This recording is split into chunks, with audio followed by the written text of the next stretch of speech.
A very beautiful morning to everyone. Our today's topic is consumers equilibrium.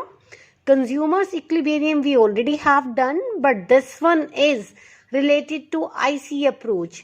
आज जो हम consumer equilibrium करने जा रहे हैं ये IC अप्रोच से है, हिग्स अप्रोच से, ऑर्डिनल अप्रोच से. अब आपको लग रहा होगा इतना सारा पढ़ेंगे हम, तो ये इतना सारा नहीं है, ये नाम है उनके, ये 3 नाम है बट आंसर एक ही है.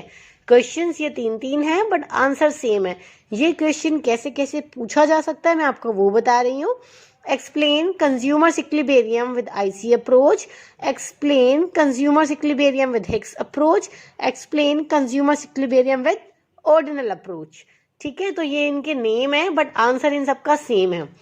जब भी हमें कंज्यूमर इक्विलिब्रियम देना होता है तो हमारा एक फॉर्मेट रहता है, मैंने आपको सिखाया है कई बार, अगर आपको ध्यान हो तो. नंबर 1 हमारा रहता है डेफिनेशन, डिफाइन, कि जो आप करने जा रहे हो एटलीस्ट आप उसको डिफाइन तो करो कि ये है क्या. डेफिनेशन, जो भी मैं यहाँ डेफिनेशन बोल रही हूँ वो आपको डिस्क्रिप्शन बॉक्स में नीचे मिलेंगी. जो नहीं लिख पा रहा है वो वहां से लिख सकता है. पहली बात तो आप साथ में जब भी कभी भी वीडियो देखें पेन पेंसिल लेके बैठा करो, पेन पेंसिल नोटबुक, ताकि आप ये सब नोट डाउन कर सको.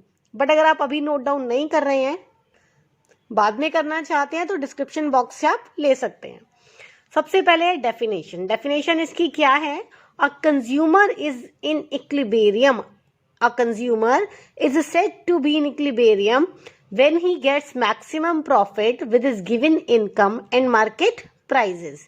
कि उसके पास जितनी इनकम है और जितने मार्केट में प्राइस चल रहे हैं उससे उसको सेटिस्फेक्शन मिल रही है. So this is the definition of consumer equilibrium. Explain में ज्यादा इसलिए नहीं कर रही क्योंकि ऑलरेडी हम ये पहले कर चुके हैं. कोई प्रॉब्लम हो तो आप वहां से देख सकते हैं कंज्यूमर इक्विलिब्रियम. मैं आपको लिंक भी सेंड कर दूंगी साथ में. नाउ सेकंड, मैंने आपको समझाया हुआ है कि कोई भी इक्विलिब्रियम हो, कोई भी इक्विलिब्रियम कभी कंडीशंस के बिना होता ही नहीं है, क्योंकि कुछ ना कुछ तो कंडीशन रखी होंगी ना इक्विलिब्रियम की. तो यहाँ पर कंज्यूमर के इक्विलिब्रियम की क्या कंडीशंस है हम उसको डिस्कस करेंगे. हमारी कंडीशंस है यहाँ पे MRS XY is equal to PX upon में PY. MRS क्या है? Marginal rate of substitution. वो इक्वल होना चाहिए प्राइस ऑफ X और प्राइस ऑफ Y के. तो ये कंडीशन कैसे फुलफिल होती है आपको इसका ध्यान रखना है. और अगर ये कंडीशन इक्वल नहीं होती, MRS PX PY के इक्वल नहीं होता, तो एक रेशनल कंज्यूमर कैसे इक्विलिब्रियम में आएगा हम उसे भी आगे डिस्कस करेंगे. ये हमारे सेपरेट क्वेश्चंस भी बन सकते हैं 3 मार्क के. अदरवाइज ये फुल क्वेश्चन जो है वो 6 मार्क का है आपके लिए. ठीक है, तो एक तो होगी आपकी कंडीशन ये MRS XY should be equal to PX upon PY. Second condition IC should be convex. अब IC है, IC तो कॉन्वेक्स होना चाहिए ना, तो IC जो है आपका वो कॉन्वेक्स होना चाहिए.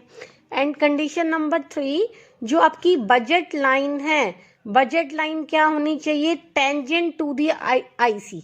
बजट लाइन जो है आपकी वो होनी चाहिए tangent to indifference curve. Tangent लिख देंगे बस, आगे आप लिख लेना टेंजेंट टू इंडिफरेंस कर्व.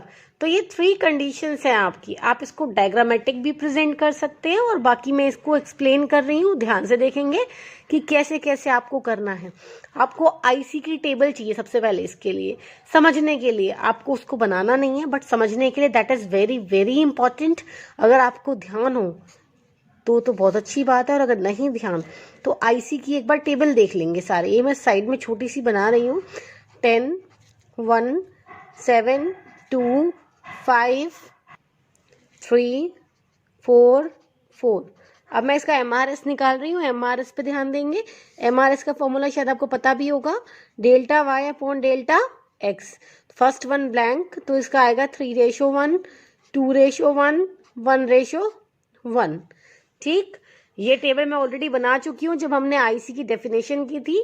वहां पर ये टेबल ऑलरेडी गिवन है और उसको कंप्लीट एक्सप्लेनेशन इस टेबल की वहां पे गिवन है, आप देख सकते हैं देखना चाहें तो. अब क्या है, ये टेबल आपकी बन गई. टेबल बनाने के बाद डिस्कशन करेंगे हम MRS should be equal to PX upon PY.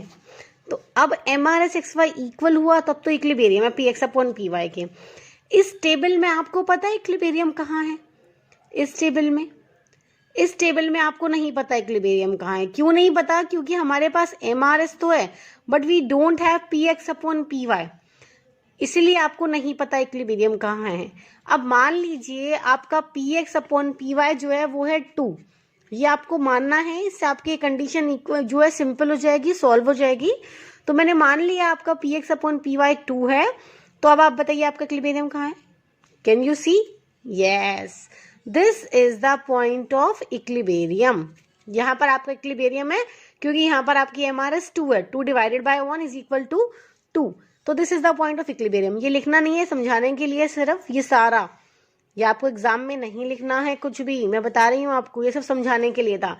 अब हमारा जो फर्स्ट कंडीशन है इसको मैं एक्सप्लेन कर रही हूँ, जिसके आपको मार्क्स मिलने हैं बोर्ड में, जो ये क्वेश्चन 3 मार्क का किस किस तरीके से आ सकता है वो भी समझा रही हूँ।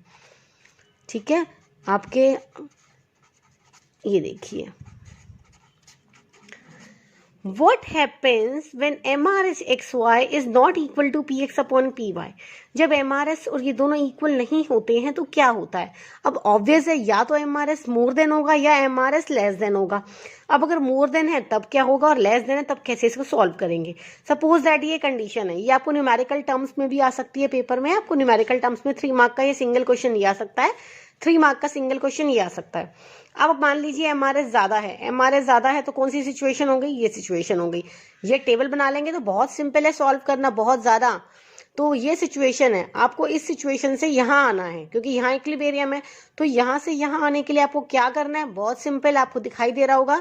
यहाँ से यहाँ आने के लिए x को आपको गेन करना है और y को आपको सेक्रीफाइस करना है। तो आप कैसे लिखेंगे कि a rational consumer will sacrifice good Y and the amount which is spent on X Y, जो spend वो Y पर कर रहा था, that amount will be shifted on good X and quantity of good X will increase, होगी increase, और consumer का क्या होगा? कंज्यूमर इक्विलिब्रियम में आ जाएगा, then there will be equilibrium. Clear? Now this is the second situation. इस situation में क्या होगा? इस सिचुएशन में MRS कम है, दैट मीन्स कंज्यूमर यहाँ पर है और कंज्यूमर को यहाँ पे जाना है। अब यहाँ से यहाँ जाने के लिए वो क्या करेगा? ये भी आपको साफ दिखाई दे रहा है।